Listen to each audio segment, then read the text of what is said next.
Hello YouTube, welcome to a new Synth News episode. Although this week is not as rich in news as the last two, there are still interesting topics. So let's go with the Synth News 030. Let's start with KORG, which released an update for the Prologue synthesizer. The firmware update 2.0 features support for microtuning, the reception and assignment of MIDI aftertouch, wet and dry mix control for the stock effects, and more. Not a big update for the KORG Prologue, but one that shows that KORG continues to maintain the synth. So great KORG. Continue with a topic where many musicians will be very happy. Synthstorm Audible has released firmware update 3.0, a major update for the Deluge Groovebox, with which the function list grows again. It adds audio clips to the Deluge that allows you to play audio like a synth kit, CV or MIDI clips. Another big highlight is the new live looping function, with which you can loop audio and MIDI, including overdubbing. With this huge update, the Deluge can not only be considered as a traditional groovebox, but also as a powerful loop station instrument. So for me, very impressive, and also very impressive how the developers updated this powerful instrument. On top of that, the update improves also the CPU consumption of the Deluge. This means you can play back even more tracks in the same time. Plus, the USB port includes also a new host mode, with which you can connect MIDI controllers or keyboards. One word conclusion: impressive. This week there is also something interesting for the synthesizer world for iOS musicians.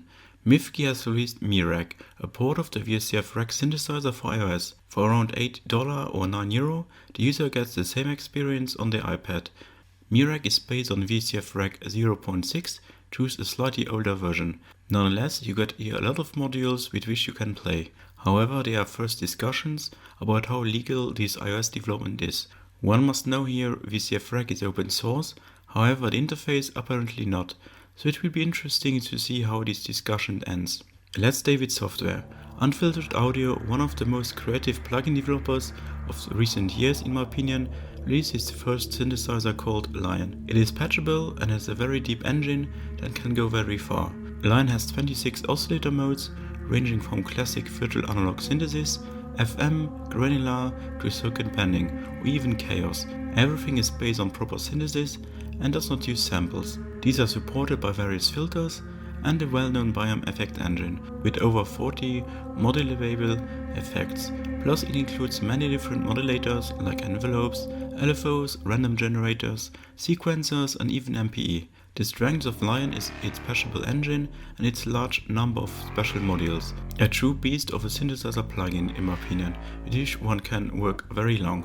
And check out also my long sound demo on the channel for a better sound overview.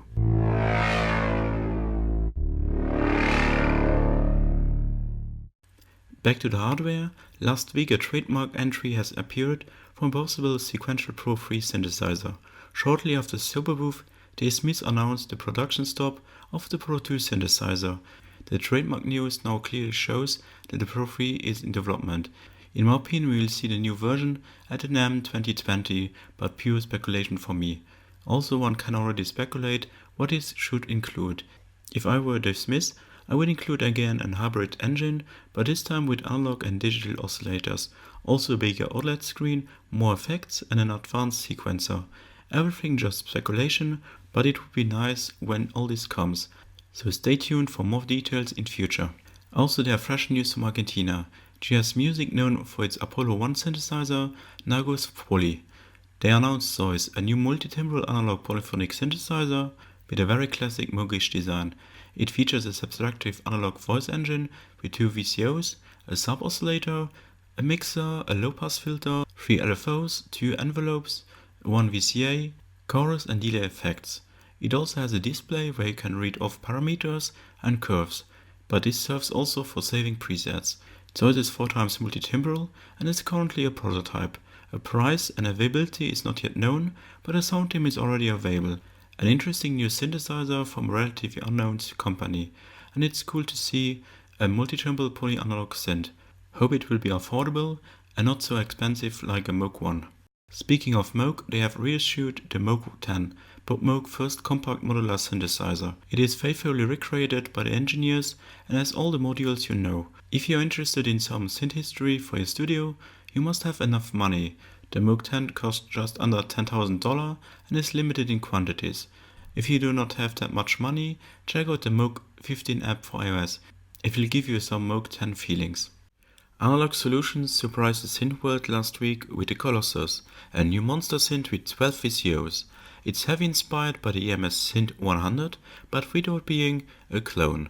So COLOSSUS has its own engine with 12 analog VCOs, 8 filters, 8 envelopes, up to 16 LFOs, 2 step sequencers, 2 touch keyboards, and 2 lovely audio and CV pin metrics. Interesting is here, Analog Solutions does not use digital technology, so MIDI or USB is not on board, so it's a pure analog synthesizer. COLOSSUS is huge, and it's not just a monster synth, but also an exquisite piece of furniture. Of course, the whole thing is really expensive, so it costs 20,000 British pounds, and is affordable only for some people. I think of musicians like Hans Zimmer or Junkie XL who will certainly be interested. I can only say a crazy project from Analog Solutions.